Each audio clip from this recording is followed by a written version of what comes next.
नमस्कार, शुभ 24 न्यूज में आपका स्वागत है। मैं हूं आपके साथ महिमा गांधी। आइए शुरुआत करते हैं खबरों की। राजस्थान के मुख्यमंत्री अशोक गहलोत ने कहा है कि अच्छी सड़कों के निर्माण से ही क्षेत्र का सामाजिक और आर्थिक विकास सुनिश्चित किया जा सकता है। राज्य सरकार की बेहतरीन नीतियों का ही परिणाम है कि आज राज्य की सड़कें पड़ोसी राज्यों से बेहतर है। गहलोत मुख्यमंत्री निवास से वीडियो कॉन्फ्रेंसिंग के माध्यम से 3,377.55 करोड़ रुपए की लागत से 53 सड़कों, रोड ओवरब्रिज, आरओबी तथा पुलों के शिलान्यास के लोकार्पण समारोह को संबोधित कर रहे थे। उन्होंने कहा कि पिछले 4 सालों में 30,000 करोड़ रुपए की लागत से 61,000 किलोमीटर सड़कों का निर्माण हुआ है। साथ ही 70,000 किलोमीटर सड़कों का निर्माण होना है, जिसके लिए 42,000 करोड़ रुपए की स्वीकृति जारी हो चुकी है। उन्होंने कहा कि पूर्ववर्ती केंद्र सरकार द्वारा कानून बनाकर शिक्षा, सूचना, भोजन और रोजगार के साधन दिए गए, अधिकार दिए गए। वर्तमान केंद्र सरकार को भी सामाजिक सुरक्षा का अधिकार देना चाहिए। मुख्यमंत्री ने कहा कि राज्य में 1 करोड़ से अधिक बुजुर्ग, निःशक्तजन, महिलाएं हैं जिन्हें सामाजिक सुरक्षा के तहत आर्थिक सहायता दी जा रही है। मुख्यमंत्री ने कहा कि आमजन के हित में लाई गई योजनाएं रेवड़ी नहीं है, बल्कि ये जन सेवा के कार्य है। उन्होंने कहा कि मुख्यमंत्री चिरंजीवी बीमा योजना की विदेशों तक गूंज है। जरूरतमंद की सहायता करना ही राजस्थान सरकार की पहली प्राथमिकता है। इसके साथ ही मुख्यमंत्री गहलोत ने यह भी कहा कि 2030 तक उन्हें राजस्थान को देश और विश्व का प्रथम उभरता हुआ स्टेट बनाना है, यानी राज्य सरकार राजस्थान को नंबर 1 स्टेट बनाने की ओर अग्रसर है। राजस्थान माध्यमिक शिक्षा बोर्ड की 10वीं का परिणाम कल दोपहर 1 बजे जयपुर के शिक्षा संकुल में शिक्षा मंत्री बी.डी. कल्ला ने जारी किया। रिजल्ट 92.35% रहा। प्रदेश भर के 10,66,300 बच्चों ने रजिस्ट्रेशन कराया था। इसमें से कुल 9,41,857 स्टूडेंट पास हुए हैं।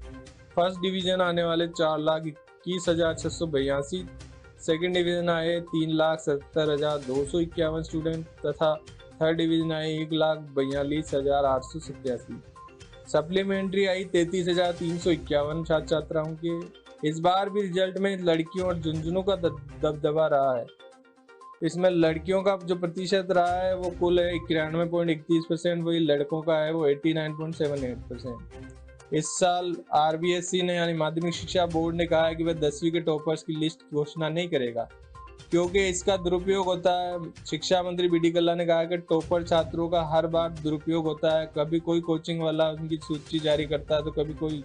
ऐसे में उनकी प्रतिभा का दुरुपयोग नहीं है। इसके लिए बोर्ड एक स्वायत्त निकाय है और हमने टॉपर्स की सूची जारी नहीं करने का फैसला किया है। अगर जरूरत पड़ी तो बोर्ड से टॉपर्स की सूची जारी करने को हम कह देंगे। झुंझुनू जिले के चिड़ावा में पढ़ने वाले एमडी स्कूल के छात्र ईशान सैनी ने बोर्ड परीक्षा में 97.83% हासिल किए अंक और पूरे प्रदेश में टॉप किया। साथ ही इसी स्कूल की छात्रा रिया शौरान ने 97.33% अंक हासिल किए। दोनों बच्चों का स्कूल में शानदार स्वागत किया गया, अभिनंदन किया गया है और चिड़ावा में एक विजयी जुलूस भी निकाला गया है। दोनों बच्चों ने झुंझुनू का नाम रोशन किया है। राजस्थान के इस साल के अंत में विधानसभा चुनाव होने वाले हैं। कांग्रेस और भाजपा दोनों पार्टियां तैयारियों में जुटी हुई है। चुनाव को लेकर रणनीति बनाई जा रही है। चुनावी रण जीतने के लिए भाजपा ने सोशल मीडिया के जरिए कैंपेनिंग करी है। भाजपा प्रदेश में एक व्हाट्सएप चैम्बर बनाने जा रही है, यानी भाजपा का एक वॉर रूम रहेगा जो सिर्फ व्हाट्सएप ग्रुप के लिए रहेगा। इसमें भाजपा 1 लाख व्हाट्सएप ग्रुप से जुड़ी हुई है, यानी भाजपा ने जो व्हाट्सएप चैम्बर बनाया उसके अंदर 1 लाख व्हाट्सएप ग्रुप का कंट्रोल रूम है, जिसमें 2,56,00,000 लोगों को एक ही क्लिक में सारे मैसेज भेज सकते हैं। यानी भाजपा के पास ऐसा सिस्टम है कि वह 2.6 करोड़ राजस्थानियों के पास एक ही पल में सारे संदेश, वीडियो सब भेज सकती है। व्हाट्सएप चैम्बर भी कुछ अलग तरह से बनाया है। यहाँ सिर्फ कुछ खास कार्यकर्ताओं को ही एंट्री मिलेगी। चैम्बर में चुनिंदा लोग ही जा सकेंगे। व्हाट्सएप चैम्बर में अलग अलग संभागों के लिए 10 केबिन है, यानी हर संभाग को एक केबिन अलॉट आया है। पूरा राजस्थान 10 संभागों में बांटा गया है। हर संभाग वाले को एक अधिकारी दिया गया है, जिसमें उन्हें जिलेवार मोबाइल भी दिए गए हैं। ऐसे में अगर भाजपा आला कमान या प्रदेश स्तर से कोई भी संदेश आना है जिसे जनता तक पहुंचाना, तो वह इन व्हाट्सएप ग्रुपों के जरिए तुरंत पहुंच जाएगा। यानी चुनाव से पहले 2.5 करोड़ लोग भाजपा की मुट्ठी में है। एक तरह से भाजपा ने कांग्रेस से लंबी बढ़त हासिल कर ली है। इसका चुनाव में उसे लाभ मिलेगा। फिलहाल कांग्रेस आईटी सेल द्वारा इस तरह की कोई अपडेट नहीं मिली है, लेकिन भाजपा आईटी सेल इस मामले में आगे चल रही है। प्रधानमंत्री नरेंद्र मोदी की प्रेरणाओं से युवाओं को सशक्त और आत्मनिर्भर बनाने के लिए बीजेपी के पूर्व प्रदेशाध्यक्ष और उपनेता प्रतिपक्ष सतीश पूनिया ने अपने विधानसभा क्षेत्र आमेर के बेरोजगार युवाओं को रोजगार देने की बड़ी तैयारी की है। कांग्रेस राज में वे पहले विधायक हैं जो प्रमुख विपक्षी बीजेपी पार्टी से होने पर भी इस तरह का रोजगार मेला लगा रहे हैं, जिसमें 21 प्राइवेट कंपनियां 10वीं पास से लेके एमटेक बीटेक वाले कैंडिडेट्स को जॉब ऑफर करेगी। जयपुर के आमेर विधानसभा क्षेत्र के युवाओं को नौकरियां दिलाकर सशक्त और आत्मनिर्भर बनाने की प्लानिंग ने उपनेता प्रतिपक्ष डॉक्टर सतीश पूनिया ने की है। 3 जून को आमेर विधानसभा क्षेत्र के कुकस में वे आर्या कॉलेज के अंदर ये मेला आयोजित करेंगे। ऐसा करने वाले बीजेपी के पहले विधायक हैं जो व्यक्तिगत प्रयासों से प्राइवेट कंपनियों में रोजगार दिलवाएंगे। चूंकि राजस्थान में विधानसभा चुनाव नजदीक है, ऐसे में इसे उनकी स्थानीय वोट बैंक साधने की रणनीति के रूप में भी देखा जा रहा है। फिर जो भी हो, अगर कोई बच्चों का रोजगार लगा रहा है तो अच्छी बात है। रोजगार मेला शनिवार 3 जून को कुकस की आर्या कॉलेज के मेन कैंपस में सुबह 9 से दोपहर 1 बजे तक आयोजित होगा। इसमें आमेर विधानसभा क्षेत्र के युवक युवतियों को वरीयता दी जाएगी। प्राइवेट कंपनियों में रोजगार के अवसर उपलब्ध कराए जाएंगे। पिछले दिनों आमेर विधानसभा क्षेत्र की विभिन्न ग्राम पंचायतों ने बीजेपी कार्यकर्ताओं की ओर से लगाए गए रजिस्ट्रेशन कैंप के माध्यम से 1500 से भी ज्यादा युवाओं के ऑनलाइन आवेदन लिए हैं। अब 21 कंपनियां कुकस के आर्या कॉलेज में स्टॉल्स लगाकर मौके पर ही युवाओं का इंटरव्यू लेकर उन्हें शॉर्टलिस्ट करके जॉब ऑफर प्रदान करेगी। कोटा दक्षिण विधानसभा क्षेत्र के वार्ड नंबर 67 पर कोटिल्य भवन में शुक्रवार को विभिन्न विकास कार्यों के लोकार्पण और शिलान्यास के लिए क्षेत्रीय सांसद और लोकसभा स्पीकर ओम बिरला पहुंचे। अपने संसदीय क्षेत्र के कार्यक्रम को संबोधित करते हुए लोकसभा अध्यक्ष ओम बिरला ने कहा है कि कोटा बूंदी याडोती मेरे परिवार की तरह है। परिवार के बीच आकर मुझे आनंद का अनुभव मिलता है। आज मैं जिस भी मुकाम पे हूँ वह आप लोगों के आशीर्वाद के फलस्वरूप हूँ। आपके आशीर्वाद की ताकत है कि मैं लोकतंत्र के मंदिर को सुचारू रूप से संचालित करने की जिम्मेदारी निभा पा रहा हूँ। लोकसभा स्पीकर ने कहा कि मेरी कोशिश रहती है कि कोटा बूंदी में हमेशा तत्पर रह सकूं आपकी सेवा में। बरसों से कोटा बूंदी परिवार ने मुझ पर जो भरोसा जताया है, मैं उस विश्वास को कायम रखना चाहता हूं। स्पीकर बिरला ने कहा कि एक जनप्रतिनिधि का दायित्व है कि वे क्षेत्र के विकास कार्यों में और समस्याओं के निराकरण का समाधान खोजे। अगर जनप्रतिनिधि जनता के सुख दुख में भागीदार बनेंगे तो क्षेत्र की मूलभूत समस्याओं की जानकारी भी मिलेगी और अभूतपूर्व सुझाव भी मिलेंगे। उन्होंने कहा कि विकास कार्यों के लिए क्षेत्र की जनता को बधाई देते हुए कहा है कि वार्ड के प्रबुद्ध जन भी जनप्रतिनिधि का मार्गदर्शन करे। इससे विकास कार्यों की प्राथमिकता तय करने में मदद मिलती है और जनता को सही समय पर सही विकास मिलता है। स्पीकर बिरला ने इस दौरान बोर्ड परीक्षा में श्रेष्ठ प्रदर्शन करने वाली बेटियों को भी सम्मानित किया।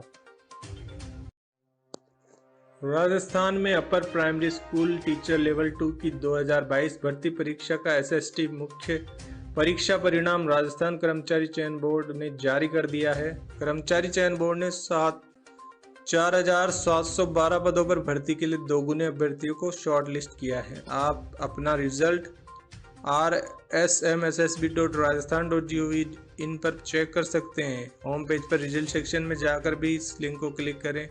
आपकी जो पेज ओपन होगा उसमें आप लॉगिन करें और डिटेल डालने के बाद आपका रिजल्ट स्क्रीन पर आ जाएगा, जिसे प्रिंट करके आप डाउनलोड भी कर सकते हैं।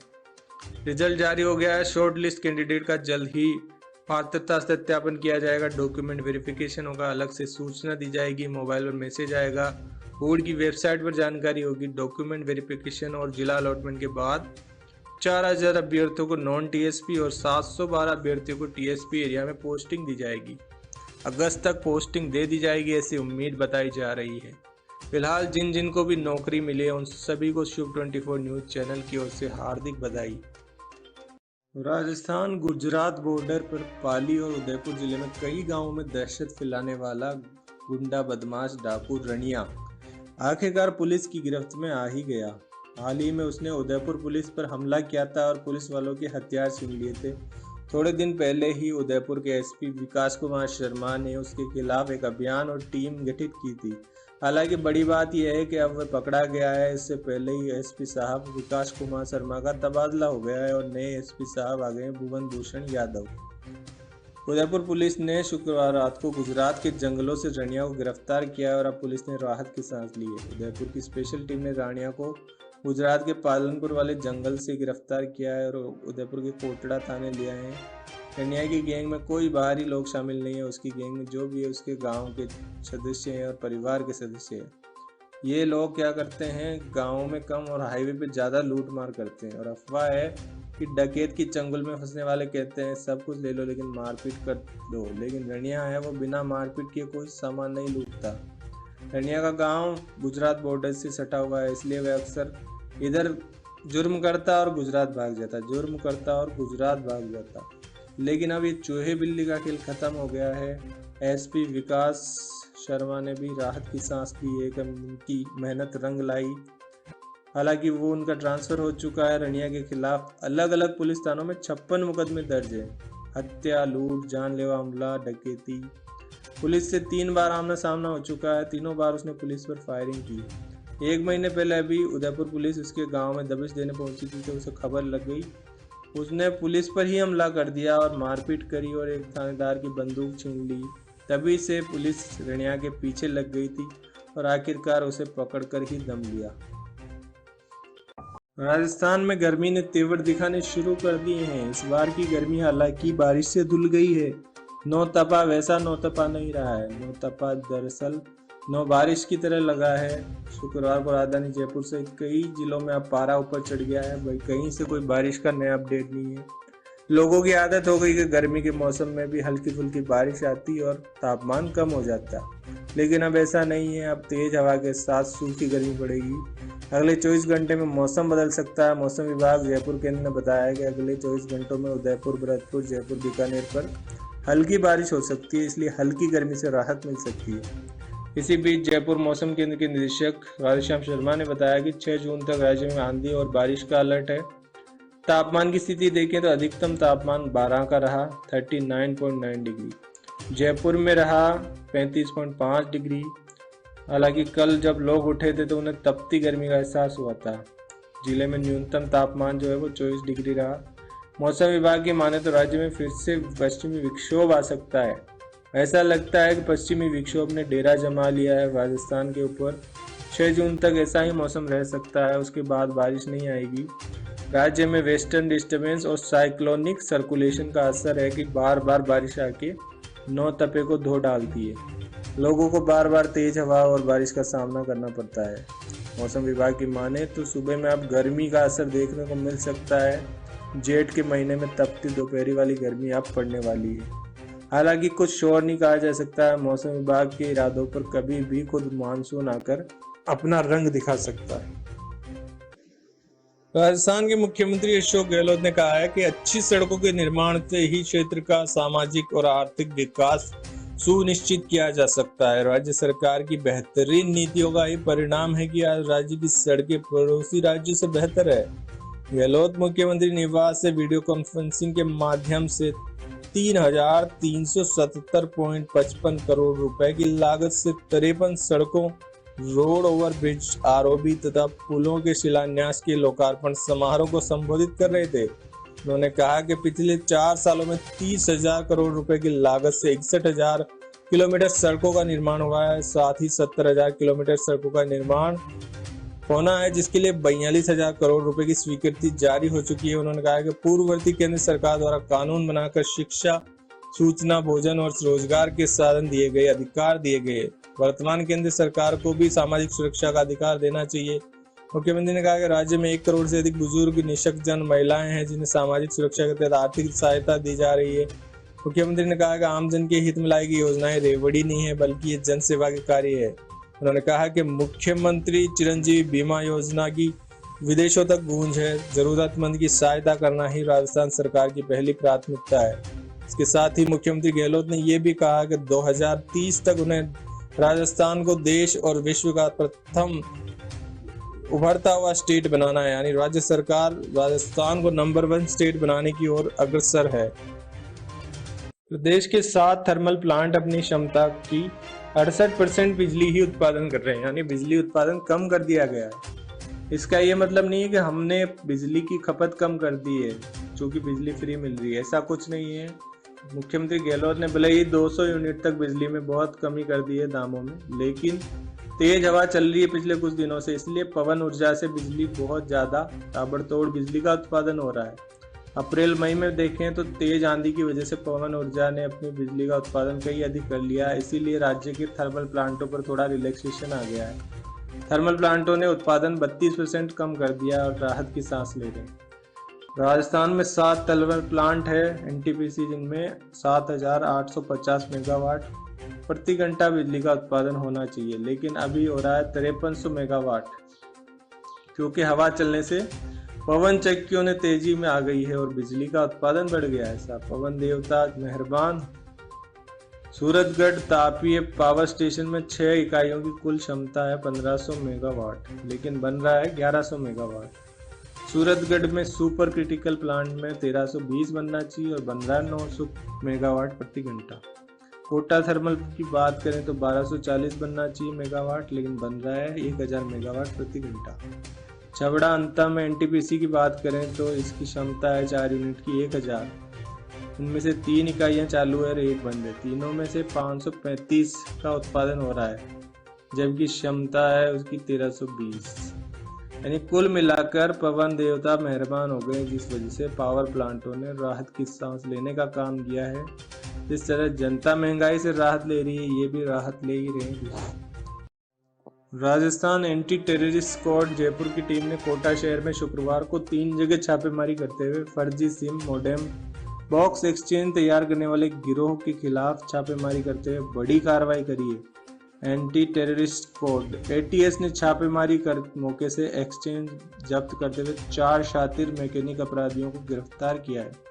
एडीजी पुलिस ने बताया कि ऐसी सूचना मिली थी कि जो कोटा के शहर में फर्जी सिम मोडेम बॉक्स के कई जगह एक्सचेंज बनाकर भारत के विभिन्न राज्यों में मोबाइल्स पर फ्री कॉल की जाती है। इस सूचना को डेवलप करने की कार्रवाई में एटीएस राजस्थान पुलिस के एसपी शांतनु कुमार सिंह के निर्देशन में एएसपी राजेश भारद्वाज, जय नारायण, रमेश मौर्य के नेतृत्व में टीमें बनाई गई। इन टीमों ने कोटा पुलिस की मदद से इन अपराधियों को पकड़ने के लिए बड़े स्तर पर छापेमार कार्रवाई की।